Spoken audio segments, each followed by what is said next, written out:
Hello friends, welcome back to my channel English word live. आज की video में हम द हिंदू न्यूज़पेपर के एक न्यूज़ का रीडिंग करेंगे। तो इस न्यूज़ का मैं word to word English to Hindi translation करूंगा। साथ ही साथ मैं आपको ग्रामर भी बताते चलूंगा और आपको काफ़ी सारे नए वर्ड्स भी इसमें सीखने मिलेंगे। तो वीडियो को अंत तक जरूर देखें और वीडियो पसंद आए तो वीडियो को लाइक करके शेयर जरूर कर दीजिए। चलिए शुरुआत करते हैं। टाइटल है, India can not be intimidated. तो ये can not be passive form पे, कैन मॉडल का पैसिव सेंटेंस, ठीक है। और ये नेगेटिव सेंटेंस है, कैन नॉट बी, उसके बाद वर्ब थ्री फॉर्म, ठीक है। तो भारत नहीं हो सकता है इंटिमिडेटेड, यानी कि भारत को डराया नहीं जा सकता है। क्या करने के लिए? टू कंफर्म करने के लिए, आज्ञा का पालन करवाने के लिए या उनके अनुसार चलने के लिए। कंफर्म का मतलब होता है आज्ञा का पालन करना या किसी के अनुसार चलना, बड़े समूह के अनुसार चलना, ठीक है। तो भारत को डराया नहीं जा सकता है कंफर्म करने के लिए, सेज जयशंकर, ऐसा कहा है जयशंकर ने। और यहाँ पे से के आगे लगा है एस, तो ये प्रेजेंट इंडेफिनिट का सिंगुलर वर्ब है, ठीक है। लेकिन इसका सेंस रहेगा पास्ट इंडेफिनिट का। हेडलाइन प्रेजेंट इंडेफिनिट में लिखी जाती है लेकिन सेंस देता है पास्ट का। तो ऐसा कहा है जयशंकर ने। आई होप आपको चीजें समझ में आ रही होगी। और एक और हेडलाइन है नीचे का सब हेडिंग, चलिए पढ़ते हैं इसे। तो मिनिस्टर सेज, मिनिस्टर ने कहा, तो जयशंकर जी ने कहा कि Bharat will do what is right, Bharat करेगा, क्या करेगा? जो है सही। इन नेशनल इंटरेस्ट, राष्ट्र हित में जो सही है वो भारत करेगा। एंड फॉर ग्लोबल गुड, और जो कि दुनिया के लिए सही है वो भारत करेगा। एंड विल नॉट परमिट, और स्वीकृति नहीं करेंगे, किसी चीज को स्वीकृत नहीं करेंगे, अदर को, अन्य को स्वीकृत नहीं करेंगे, to have a veto on its choices. Veto का मतलब होता है रोकना। और क्या रोकना? इट्स चॉइस, यानी कि भारत की जो चॉइसेस हैं उसे रोकने की अनुमति किसी और को नहीं देंगे, ऐसा मिनिस्टर जी कह रहे हैं। Independence should not be confused with neutrality. Independence, स्वतंत्रता को नहीं होना चाहिए, should not be confused, confuse नहीं करना चाहिए स्वतंत्रता को तटस्थता से। भारत कई बार तटस्थ रहता है यूएन पे, ना तो राइट की तरफ जाता है ना ही लेफ्ट की तरफ, किसी भी देश की तरफ नहीं जाता कभी कभी। जैसे कि आप रशिया के मामले में कई बार देख सकते हैं, यूक्रेन युद्ध के मामले में देख सकते हैं, ऐसे कई सारे मामले होते हैं जिसमें भारत ना पक्ष में रहता ना विपक्ष में, तटस्थ रहता है, तो वो न्यूट्रलाइज रहता है, ठीक है। तो इसे न्यूट्रलिटी कहते हैं। तो ऐसा उन्होंने बोल रहे हैं कि स्वतंत्रता है उसे कंफ्यूज नहीं करना चाहिए न्यूट्रलिटी से, ठीक है। और यहाँ पे कुछ टिपिकल वर्ड्स की बात करें तो आप इंटिमिडेट को नोट डाउन कर सकते हैं। इसका मतलब होता है डराना धमकाना, ठीक है, किसी के ऊपर भय, किसी के मन में भय बैठाना। तो इंटिमिडेट, तो ये इंटिमिडेट का वर्ब थ्री फॉर्म है, इंटिमिडेटेड। कॉन्फर्म का मतलब होता है आज्ञा का पालन करना, नियम का पालन करना या किसी की बात मान लेना, उसके समान काम करना, जो उसके समान व्यवहार करना भी बोलते हैं। किसी बड़े समूह के अनुसार व्यवहार करना, उनके तरह बिहेव करना। और यहाँ पे देखा जाए तो वीटो का मतलब, तो वीटो ही आप पढ़े तो ज्यादा बेटर है। इसका अर्थ होता है किसी को रोकना, अपने वोट देकर रोकना। और न्यूट्रलिटी का मतलब होता है तटस्थता, किसी भी पक्ष में ना जाना। कंफ्यूज्ड का मतलब होता है उलझा हुआ, उलझ जाना, ठीक है। तो यहाँ पे केवल इतना ही है, चलिए आगे बढ़ते हैं।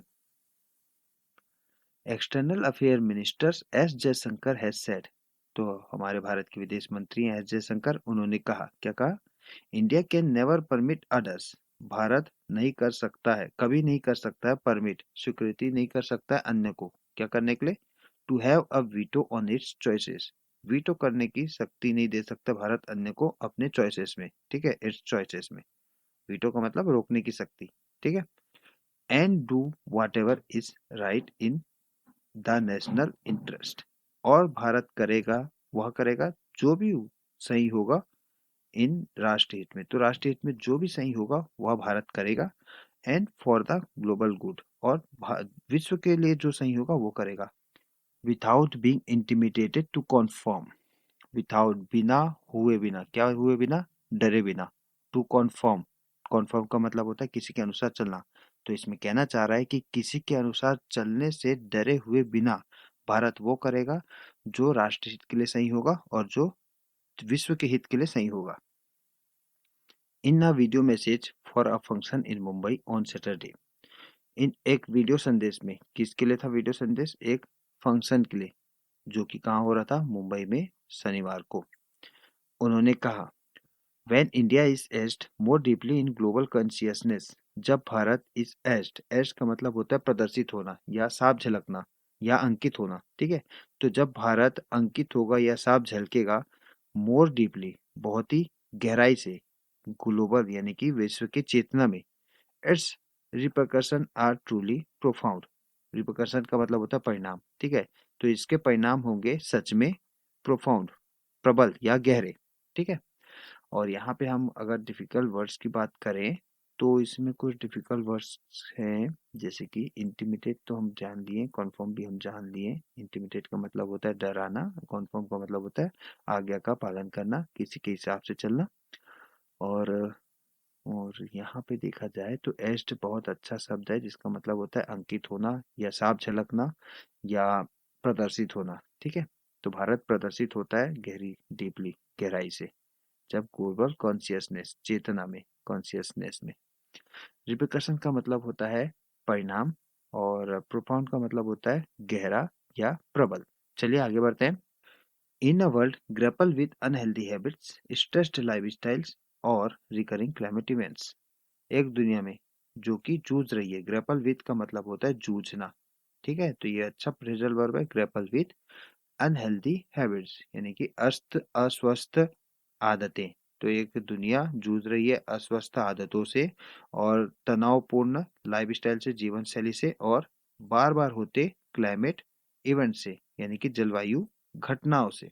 देयर इज मच लर्निंग, काफी सारे लर्निंग है यानी कि सीखने की चीजें हैं, to be gained from the Indians heritage, जिसे गेन किया जा सकता है, प्राप्त किया जा सकता है, यानी कि सीखा जा सकता है काफी सारी शिक्षाओं को भारत के हेरिटेज से, यानी कि भारत की विरासत से काफी चीजों को सीखा जा सकता है। But the world will only know, लेकिन दुनिया के लोग जानेंगे, क्या कब जानेंगे? जब the country man take pride in it, जब कंट्री मैन यानी कि देश के वासी, यानी कि एक ही देश के वासी, जब एक ही देश के वासी गर्व करेंगे इस पर यानी कि भारत पर। तो इसमें कहना चाह रहा है कि भारत की विरासत से काफी चीज सीखा जा सकता है, लेकिन इस पे तभी वर्व लोग विश्वास करेंगे या जानेंगे जब वो उस देश के लोग इस पर प्राइड करेंगे, यानी कि भारत पर प्राइड करेंगे, खुद के उनके देश के लोग गर्व करेंगे। ही सेड, उन्होंने कहा, इन अ एज ऑफ ग्लोबलाइजेशन, वैश्वीकरण की इस दुनिया में, टेक्नोलॉजी एंड ट्रेडिशन, तकनीक और जो परंपरा है, मस्ट मार्च टुगेदर, मार्च का मतलब होता है आगे बढ़ना, तो ट्रेडिशन और टेक्नोलॉजी यानी कि परंपरा और तकनीकों को एक साथ आगे बढ़ना चाहिए, ऐसा सेट कर रहे हैं, बोल रहे हैं मिस्टर जयशंकर ने बोला। और अब देखिए यहाँ पे भारत के पहले है इन्वर्टेड कॉमा, तो ये डायरेक्ट स्पीच में बातें हैं और ये इन्वर्टेड कॉमा है यहाँ तक, ठीक है? तो ये डायरेक्ट स्पीच में बातें हैं, नरेशन का ये पार्ट है। ही सेड, उन्होंने कहा है। तो चलिए क्या कहा है उन्होंने? Bharat will inevitably progress, Bharat करेगा, क्या करेगा? प्रोग्रेस करेगा, तरक्की करेगा। किस तरीके से करेगा? इनएविटेबली यानी कि अवश्य रूप से, अटल रूप से करेगा। इनएविटेबली का मतलब होता है अवश्य रूप से, अटल रूप से, और इनएविटेबली है यहाँ पे हमारा एडवर्ब। और ये एडवर्ब तभी आते हैं जब किसी न किसी एडजेक्टिव या वर्ब को और क्वालिफाई करते हैं। कभी कभी ये खुद एडवर्ब को भी और डिस्क्राइब कर देते हैं। तो अभी तो फिलहाल ये प्रोग्रेस को डिस्क्राइब करने आया है, प्रोग्रेस है यहाँ पे हमारा वर्ब, तो ये वर्ब को और डिस्क्राइब कर रहा है कि प्रगति करेंगे, किस तरीके से प्रगति करेंगे? अवश्य रूप से, अटल रूप से करेंगे, निश्चय ही करेंगे, ठीक है? तो भारत करेगा तरक्की निश्चय रूप से, but it must do so, but ये जरूर ऐसा करेगा विदाउट लूजिंग इट्स भारतीयता, बिना लॉस करते हुए, यानी कि बिना खोते हुए, क्या बिना खोते हुए? इट्स भारतीयता, तो भारतीयता मतलब कि परंपरा, भारत की परंपरा को खोते हुए भारत अटल रूप से तरक्की करेगा। ओनली देन, सिर्फ तभी, कैन वी ट्रूली इमर्ज, हम उभर सकते हैं। कैसे उभर सकते हैं? एज अ लीडिंग पावर, एक नेतृत्व करते हुए शक्ति के रूप में उभर सकते हैं तभी, इन अ मल्टीपोलर वर्ल्ड, एक बहुध्रुवीय दुनिया में। अब देखिए यहाँ पे मैं आपको अच्छी चीज सिखाता हूँ। ओनली देन के बाद आया है कैन, फिर आया है वी। जनरली क्या होता है कि पहले सेंटेंस में आते हैं सब्जेक्ट, फिर आता है मॉडल वर्ब और फिर आता है उसके बाद मेन वर्ब। लेकिन यहाँ पे उल्टा हो गया है, पहले आया कैन, फिर वी विल ट्रूली इमर्ज। ऐसा क्यों? भाई बताओ ऐसा क्यों? तो ऐसा इसलिए क्योंकि ये सेंटेंस है इन्वर्जन का। अगर आपने इन्वर्जन पढ़ा है तो बहुत अच्छा है, और नहीं पढ़ा है तो इतना मैं आपको बता देता हूँ कि कुछ शब्द ऐसे होते हैं, खासकर नेगेटिव शब्द ज्यादा होते हैं, लेकिन पॉजिटिवली भी बहुत सारे शब्द होते हैं, उनके साथ इन्वर्जन यूज होता है। इन्वर्जन में रूल होता ये है कि पहले आता है हेल्पिंग वर्ब, उसके बाद आता है सब्जेक्ट, फिर आता है मेन वर्ब। तो यहाँ पे इन्वर्जन रूल लागू किया गया है। ओनली देन के बाद इन्वर्जन होता है, तो ओनली देन के बाद हमने लगाया है कैन, फिर आया है वी, फिर आया है ट्रूली इमर्ज। ठीक है, और मतलब तो वही है, सिर्फ तभी हम बन सकते हैं, इमर्ज हो सकते हैं, उभर सकते हैं लीडिंग पावर की तरह इन मल्टीपोलर वर्ल्ड में, इस बहु ध्रुवीय दुनिया में। आई होप आपको ये चीजें समझ में आई होगी। और अगर इम्पोर्टेंट टर्म्स की बात करें तो ग्रैपल विद बहुत अच्छा फ्रेजल वर्ब है, जिसका अर्थ होता है जूझना, निपटना। ठीक है, और स्ट्रेस्ड का मतलब होता है तनाव युक्त, तनावग्रस्त। लाइफ स्टाइल का मतलब तो आपको पता है, जीवन शैली। रिकरिंग बहुत अच्छा टर्म है, जिसका मतलब होता है बार बार, बार बार होने वाला। ग्लोबलाइजेशन का मतलब होता है वैश्वीकरण। और ट्रेडिशन का मतलब होता है परंपरा। टेक्नोलॉजी तो आपको सबको पता है। इनएविटेबली का मतलब होता है अटल रूप से, आवश्यक रूप से। इमर्ज का मतलब होता है उभरना। मल्टीपोलर वर्ल्ड, बहुध्रुवीय दुनिया। होप आपको यहाँ तक चीजें समझ में आई होगी। चलिए आगे बढ़ते हैं। Mister Jaishankar was conferred. Conferred यहाँ पे कॉन्फर का वर्ब थ्री फॉर्म है। वाज के साथ वर्ब थ्री फॉर्म यानी कि पास इंडेफिनिट का पैसिव फॉर्म है। तो मिस्टर जयशंकर को प्रदान किया गया, कन्फर का मतलब होता है प्रदान करना, पुरस्कार प्रदान करने के लिए बेसिकली इसका उपयोग किया जाता है। तो मिस्टर जयशंकर को प्रदान किया गया, क्या कि प्रदान किया गया, the 27th SIES Shri Chandrasekharendra Saraswati national eminence award. तो इतना बड़ा ये अवार्ड का नाम है। ठीक है, तो ये अवार्ड को जो कि 27वां था, मिस्टर जयशंकर को प्रदान किया गया। The awards are given in four fields. तो अवार्ड्स को, पुरस्कार को दिया जाता है। गिव का यहाँ पे हो गया गिवन, तो गिव का वर्ब थ्री फॉर्म, आर के बाद वर्ब थ्री फॉर्म यानी कि ये प्रेजेंट इंडेफिनिट का पैसिव फॉर्म है। तो पुरस्कारों को दिया जाता है चार क्षेत्रों में। कौन से चार क्षेत्र हैं? पब्लिक लीडरशिप, सार्वजनिक नेतृत्व, कम्युनिटी लीडरशिप, सामूहिक नेतृत्व, ह्यूमन एंड्योर, मानव प्रयास, साइंस एंड टेक्नोलॉजी, विज्ञान और प्रौद्योगिकी, एंड सोशल लीडरशिप, सामाजिक नेतृत्व, विथ प्राइमेसी ऑन स्पिरिचुअलिज्म। और प्राथमिकता किसमें देती दिए जाती है? स्पिरिचुअलिज्म में, यानी कि अध्यात्म में प्राथमिकता दी जाती है। The external affair minister did not attend the event. तो हमारे विदेश मंत्री ने अटेंड नहीं किया है इस इवेंट को। But sent his video message, लेकिन उन्होंने भेजा है, क्या भेजा है? अपने वीडियो मैसेज को। आई होप आपको यहाँ पे बातें समझ में आ रही होगी। इंपॉर्टेंट टर्म्स की बात करें तो इसमें इंपॉर्टेंट टर्म्स है कॉन्फर्ड। तो ये कॉन्फर्ड, कॉन्फर का वर्ब थ्री फॉर्म है, जिसका अर्थ होता है प्रदान करना। इंडिवोर बहुत अच्छा शब्द है, जिसका मतलब होता है प्रयास। प्राइमेसी का मतलब होता है प्राथमिकता, प्रधानता। स्पिरिचुअलिज्म, इसका अर्थ होता है अध्यात्मवाद। और बाकी तो सब सिंपल वर्ड्स है। चलिए आगे बढ़ते हैं। Exceptional nation. एक्सेप्शनल का मतलब होता है बहुत अच्छा, असाधारण रूप से बहुत अच्छा। तो बहुत अच्छा राष्ट्र। इंडिपेंडेंस, अब देखिए यहाँ पे इंडिपेंडेंस के जस्ट पहले लगा है फिर से इन्वर्टेड कॉमा। तो ये डायरेक्ट स्पीच में बातें हैं, और ये कॉमा कहाँ तक है? तो ये है यहाँ तक। ठीक है, ही सेड, तो इनकी बातों को डायरेक्ट स्पीच में लिखा गया है। चलिए देखते हैं क्या लिखा गया है। और यहाँ पे फिर से कॉमा है, तो यहाँ पे फिर से डायरेक्ट स्पीच में कॉमा है, और यहाँ पे यहाँ तक है। तो पूरा का पूरा ये पैराग्राफ डायरेक्ट स्पीच में। चलिए पढ़ते हैं क्या लिखा गया है इसमें। इंडिपेंडेंस, स्वतंत्रता, should never be confused with neutrality. स्वतंत्रता को नहीं करना चाहिए भ्रमित किससे? तटस्थता से। जैसे कि मैंने आपको बताया, तटस्थता का मतलब किसी भी पक्ष में ना जाना। ठीक है, तो स्वतंत्रता को कभी भी नहीं करना चाहिए कंफ्यूज यानी कि भ्रमित तटस्थता से। We will do whatever is right in our national interest. हम करेंगे वही जो भी हमारे लिए सही होगा राष्ट्र हित में।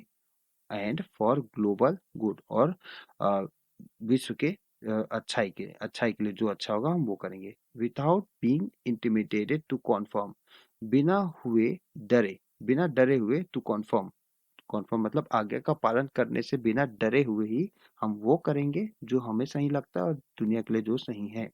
Bharat can never permit others, Bharat नहीं कर सकता है, कभी नहीं कर सकता है, अनुमति दे सकता है अन्य को, to have a veto on its choice, veto करने का यानी कि रोकने का अपने चॉइस में, अपने विकल्पों में।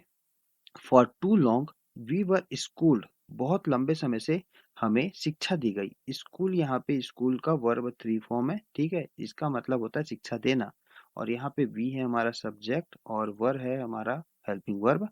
तो ये पास्ट इंडेफिनिट का पैसिव सेंटेंस है, ठीक है। तो बहुत लंबे समय से हमें शिक्षा दी गई। क्या शिक्षा दी गई? देखने की शिक्षा दी गई। तो विजुलाइज करने की शिक्षा दी गई। क्या देखने की? प्रोग्रेस और मॉडर्निटी, प्रोग्रेस यानी कि तरक्की को और आधुनिकता को देखने की शिक्षा दी गई। एस अ रिजेक्शन, अस्वीकृति की तरह। किस चीज की अस्वीकृति? अवर हेरिटेज एंड ट्रेडिशन, हमारे जो विरासत है और जो परंपरा है उसकी अस्वीकृति को आधुनिकता और तरक्की के रूप में देखने की हमें शिक्षा दी गई बहुत लंबे समय से, ऐसा मिस्टर जयशंकर जी कह रहे हैं। अब यहाँ पे अगर हम इम्पोर्टेंट टर्म्स की बात करें तो यहाँ पे एक्सेप्शनल बहुत अच्छा टर्म है जिसका मतलब होता है बहुत अच्छा, असाधारण रूप से बहुत अच्छा। न्यूट्रलिटी का मतलब तो आपको पता ही है, तटस्थता। कंफ्यूज का मतलब होता है भ्रमित होना। इंटिमिडेट, इंटिमिडेट का अर्थ तो हम पहले ही पढ़ चुके हैं जिसका अर्थ होता है डराना। कॉन्फर्म का मतलब होता है किसी के अनुसार काम करना, उनके जैसा व्यवहार करना या नियम का पालन करना। विजुलाइज का अर्थ होता है देखना, ठीक है। स्कूल का मतलब होता है शिक्षा देना। रिजेक्शन का मतलब होता है अस्वीकृति। हेरिटेज का मतलब होता है विरासत। ट्रेडिशन का मतलब होता है परंपरा। चलिए आगे बढ़ते हैं। परहैप्स, शायद। This came from N affinity for imported models. This came, यह आया है। दिस का यहाँ पे मतलब है ये जो विजुलाइज करने का तरीका है ना, प्रोग्रेस और मॉडर्निटी को देखने का जो हमारा तरीका है वह आया है। कहाँ से आया है? From N affinity. एफिनिटी का मतलब होता है लगाव या आप बोल सकते हैं आकर्षण, ठीक है। तो ये आकर्षण किसके लिए आकर्षण था? इम्पोर्टेड मॉडल, आयातित मॉडल के प्रति जो आकर्षण था वहां से ये सब आया है, विजुलाइज करने का तरीका मॉडर्निटी को और प्रोग्रेस को। और परहैप्स, और संभवतः इट वाज अ डिस्कम्फर्ट, यह एक डिस्कम्फर्ट थी, असुविधा थी या असहज थी। किससे असहज थी? विथ इट्स ओन प्रैक्टिसेस, अपने जो प्रैक्टिसेस है उससे, जो प्रथाएं हैं उससे वो असहज थी या असुविधा थी। बट नाउ, लेकिन अब, as the deepening of democracy, as का यहाँ पे मतलब है जैसे ही गहराई किस चीज की? लोकतंत्र की। जैसे ही लोकतंत्र की गहराई हैज थ्रोन अप का यहाँ पे मतलब है प्रोड्यूस करना, बनाना, ठीक है। तो जैसे ही लोकतंत्र की गहराई ने बनाया है, क्या बनाया है? मोर ऑथेंटिक वॉइसेस को, बहुत ही अधिक प्रामाणिक आवाजों को बनाया है। The country is rediscovering itself, the country Bharat देश रीडिस्कवर कर रहा है, पुनः खोज कर रहा है अपने आप को। And finding again it's on persona, और फाइंडिंग कर रहा है, खोज रहा है फिर से अपने खुद के पर्सोना को। पर्सोना का मतलब होता है चरित्र को या व्यक्तित्व को बोल सकते हैं, ठीक है। पर्सोना का मतलब चरित्र या व्यक्तित्व बोल सकते हैं। ही सेड, मिस्टर जयशंकर ने कहा। और यहाँ पे कुछ इंपॉर्टेंट वर्ड्स की बात करें तो परहैप्स यहाँ पे बहुत अच्छा वर्ड जिसका अर्थ होता है संभवतः, शायद। एफिनिटी का मतलब होता है समानता, सदृशता, इसके अलावा लगाव या आकर्षण, ठीक है। तो ये दो तरीके से इसके अर्थ होते हैं। यहाँ पे इसका कंटेक्स्ट है लगाव से या आकर्षण से। डिस्कम्फर्ट का मतलब होता है असहजता या असुविधा। डेमोक्रेसी का मतलब तो आपको पता है, लोकतंत्र। थ्रो अप का वर्ब थ्री फॉर्म है जिसका अर्थ होता है प्रोड्यूस करना, बनाना। ऑथेंटिक का मतलब होता है प्रमाणित। वॉइस का मतलब तो आपको पता है, आवाजें। रीडिस्कवरिंग का मतलब होता है पुनः खोज करना। पर्सोना यहाँ पे बहुत अच्छा वर्ड है जिसका मतलब होता है व्यक्तित्व, चरित्र। हो गया, बाकी तो सब सरल है। चलिए आगे बढ़ते हैं। जयशंकर सेठ, अब यहाँ पे पुरानी पैराग्राफ कंटिन्यू पार्ट है, चलिए पढ़ते हैं। India is an exceptional nation, Bharat एक असाधारण रूप से अच्छा नेशन है, अच्छा राष्ट्र है। बिकॉज, क्योंकि it is a civilisation state, यह एक सभ्य राज्य है। सिविलाइजेशन का मतलब होता है सभ्य राज्य। सच अ कंट्री, ऐसी country will not exercise influence, ऐसी कंट्री इन्फ्लुएंस यानी कि प्रभाव को उपयोग नहीं करेगी when it fully leverage it's cultural strength, तब तक नहीं करेगी जब तक यह पूरी तरीके से लेवरेज नहीं करती, यानी कि फायदा नहीं उठाती, लाभ नहीं उठाती अपने कल्चरल स्ट्रेंथ को, अपने सांस्कृतिक शक्ति को इन द ग्लोबल अरेना, वैश्विक मंच में या वैश्विक अखाड़े पे। ठीक है, तो वैश्विक अखाड़े में भारत अपनी सांस्कृतिक शक्ति का उपयोग करके ही अपनी शक्ति का अच्छी से तरह प्रयोग कर सकता है। टू डैट, टू डैट के पहले फिर से यहाँ पे इन्वर्टेड कॉमा, और ये इन्वर्टेड कॉमा कहाँ तक है, यहाँ तक है, तो यहाँ तक है, यानी कि फिर से पूरा डायरेक्ट स्पीच में बातें हैं, उनकी बातें चले पढ़ते हैं। टू डैट, इसके लिए क्या करने के लिए, यानी कि ये भारत की शक्ति का पूरा तरह उपयोग करने के लिए, इट इज एसेंशियल, यह बहुत आवश्यक है कि वी आवर सेल्फ, हम स्वयं खुद, द यंगर जनरेशन और युवा पीढ़ियां, are fully aware of the value and significance of our heritage, तो हम खुद और हमारे जो युवा पीढ़ी है वो पूरी तरीके से अवेयर हो, पूरी तरीके से जागृत हो किस चीज के मूल्यों को और इम्पोर्टेंस, महत्व को, किस चीज का, हेरिटेज का, हमारे सांस्कृतिक का।